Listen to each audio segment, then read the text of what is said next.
Hello everybody, my name is James, hope you're doing well and welcome back to another video, and today we're going to be talking about some more comments that have been made following Red Bull's win in Baku, as well as an update on Christian Horner. If you enjoyed the video, make sure to leave a like and subscribe for more Formula 1 content. Also make sure to follow me on X at James's Pit Lane, I'll leave a link in the description, but let's jump straight into the video. So let's start with Red Bull, and as we know, they are on a really good run of form right now. I mean, the team did not win a Grand Prix between Imola in May and Monza a fortnight ago, but as we know, Max Verstappen won the Monza Grand Prix and then the race after in Baku.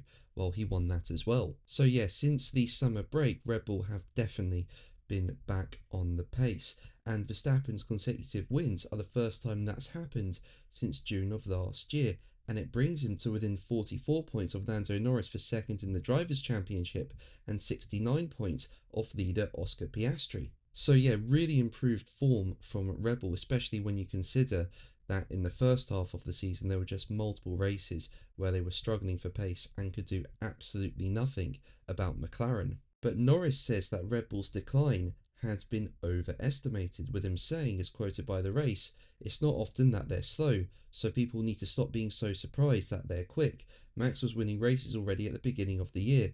The whole season they've been quick, and the Red Bull's been good. They've brought some upgrades to Monza, which seems to have helped them even more. So I'm not surprised. We know that they're an incredibly strong team, with one of the best drivers ever in Formula 1, so we expect nothing less.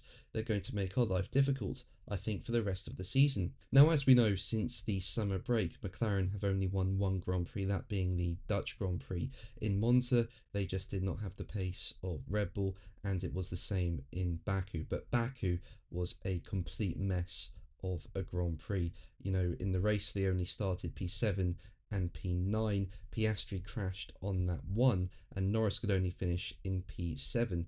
And there was a period where Norris was stuck behind Yuki Tsunoda in the other Red Bull, and Norris just could not get close to him. And Norris went on to say, "But we also know from our side we struggled a bit here. Monza, clearly we were not quick enough.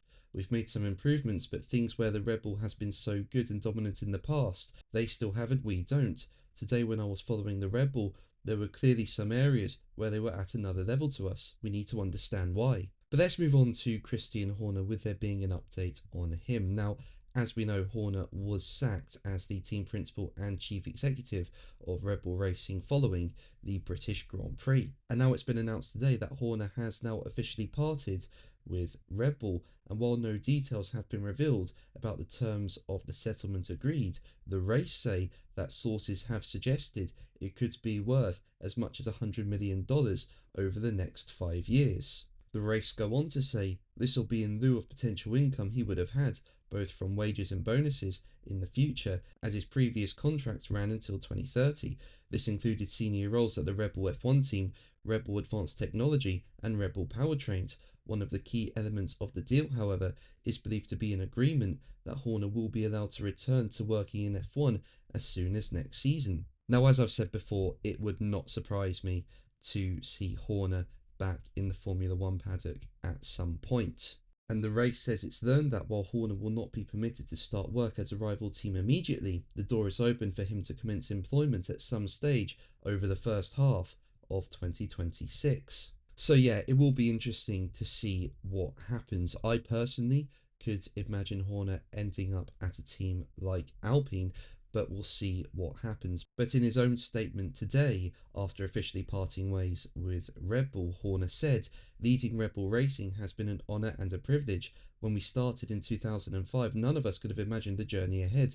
The championship, the races, the people, the memories. I'm incredibly proud of what we achieved as a team, breaking records and reaching heights no one would ever believe were possible, and I will forever carry that with me."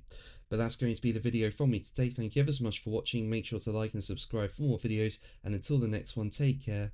Bye.